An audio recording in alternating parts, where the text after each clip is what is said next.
السلام عليكم، يا رب تكونوا بخير. لو اول مره تشوفوني، انا اسمي سما. كنا عملنا قبل كده زيت جوز الهند بكل سهوله ونزلت بالفيديو بتاعه. وزي ما وعدتكم ان احنا نستخرج من الجوز الهند ده اكتر من وصفه، والنهارده هعمل لكم وصفه بس حلوه جدا. وصفه سهله قوي ومفيش اسهل من كيك جوز الهند بكل سهوله. وهنعمل فيها تكات هتقلب طعمها، وجربيها بالطريقه دي هتغيريها وهتبقى حلوه جدا جدا وهتعجبك ان شاء الله. يلا بينا نبدا الفيديو، بس قبل ما نبدا الفيديو ما تنسونيش سبسكرايب ولايك جميل منكم، ويلا بينا نبدا الفيديو. ركزوا معايا بقى في اللي احنا هنتفق عليه ده. اول حاجه عشان الكيكه بتاعتنا تبقى سهله هنعملها في الخلاط. هننزل بكوبايه من السكر وكوبايه من اللبن. تقدري بكل سهوله، ما عندكيش الكوب المعياري تستخدمي اي مج عندك بتشربي فيه الشاي عادي خالص. يبقى نزلنا بكوبايه من السكر وكوبايه من اللبن. هنزل عليهم بعد كده ببيضتين، واحد ادي اتنين، وطبعا انزل عليهم بالفانيليا، وانزل عليهم بعد كده بنص كوبايه من الزيت. بس طبعا يفضل يكون زيت طعمه حلو. عايزه تستخدمي فيها زبده يبقى برضو النص والنص، عايزه تستخدمي فيها زبده كله تمام، بس انا بحس ان الزيت بيديها هشاشه اكتر وبتكون ليها رونق كده معايا. كده خلاص حطينا كل المقدار بتاعنا السائل.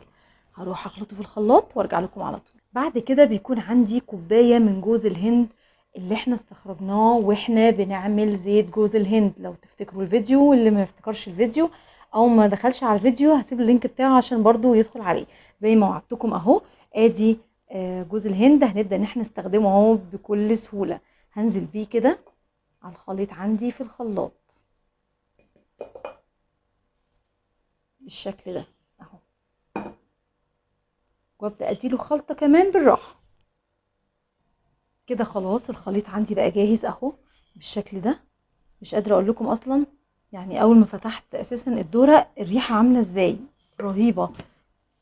الخطوه اللي بعد كده هجيب البوله بتاعتي، هنزل فيهم بكوبايه من دقيق السميد، وادي النص.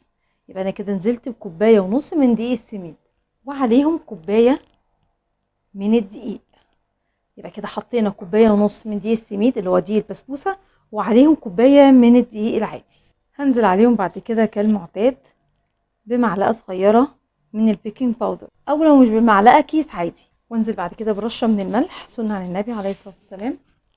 وابدا بقى امزج كل ده كده، كل المكونات الجافه مع بعض بالشكل ده. يلا بقى ننزل بالخليط اللي احنا جهزناه. بسم الله. ننزل بس شويه شويه بالشكل ده. بسم الله الرحمن الرحيم. اظن مفيش اسهل من كده، منتهى السهوله. بسم الله الرحمن الرحيم. انا كان ممكن اضيف على فكره الدقيق بتاعي في الخلاط، بس انا عايزه يكون اي حد برضو الخلاط بتاعه مش مجهز لكده، ميبقاش في حاجه صعبه عليه. عملنا كل السوائل، وعلى فكره كمان مش عايز تعمليها في الخلاط اسهل واسهل برضو، بس بالويسك كده وتعمليها برضو وتضربيها كده ضربه خفيفه. انا عايزه بس مجرد كل الخليط يندمج مع بعضه بالشكل ده اهو. بقى عندي خليط عظمة على عظمة.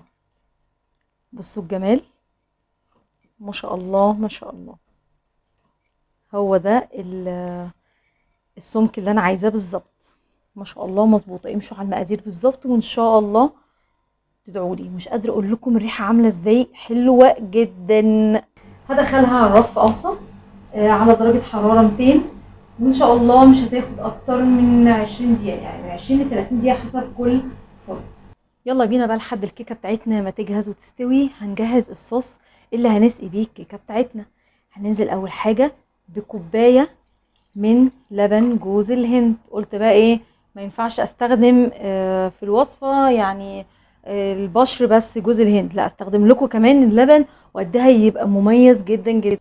بصوا لبن جوز الهند جميل ازاي، والله مفيش فرق بينه وبين اللبن اللي هنحطه دلوقتي. وكوبايه من اللبن كامل الدسم عادي خالص، او خالي الدسم اللي يريحك. كده انا ضفت لبن جوز الهند على اللبن العادي خالص اهو. هنضيف ايه كمان؟ وبعد كده اضيف عليه ربع كوبايه من السكر، وابدا بقى ادمج كل ده مع بعضه. كده حطيت كوبايه من حليب جوز الهند، وحطيت كوبايه من الحليب العادي خالص كامل الدسم خالي الدسم اللي متاح عندك، وعليهم ربع كوبايه من السكر. مش عايزه تحطي سكر نقدر نحط حليب مكثف محلى برضو بيدينا نفس التست حلو جدا جدا جدا. كده خلاص بقى الصوص او الحليب اللي هنسقي بيه الكيكه جاهز. وما شاء الله كده الكيكه بتاعتنا خلصت. بسم الله ما شاء الله، بصوا الجمال. نبدأ بقى بالراحة خالص، بسم الله، ونسقيها.